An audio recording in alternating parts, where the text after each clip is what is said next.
Feluq is-sena mit-traġedja ta' Lampedusa, l-eks Prim Ministru Taljan Enrico Letta kiteb artiklu li fih iddefenda l-Operazzjoni Mare Nostrum, operazzjoni mħadma mit-Taljani u li permezz tagħha salvaw 20,000 ta' persuni mill-għarqa.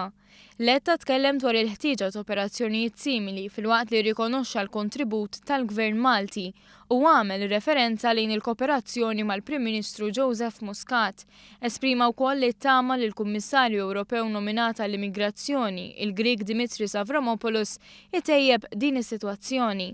Minnaħa tiegħu il-Prim Ministru Joseph Muscat għamel referenza għall-artiklu ta' Letta meta kien qed iwieġeb mistoqsijiet tal-ġurnalisti.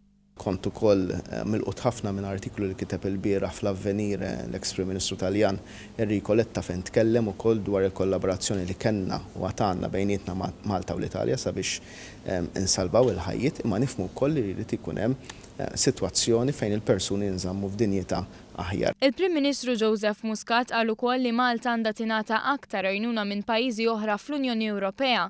Fl-istess ħin innota wkoll il-kummenti li għamel il-Kummissarju Għoli tan-Nazzjonijiet Magħquda Antonio Guterres fejn qal li rati tip sostanzjali fil-kundizzjonijiet li Malta qed toffri lill-immigranti irregolari.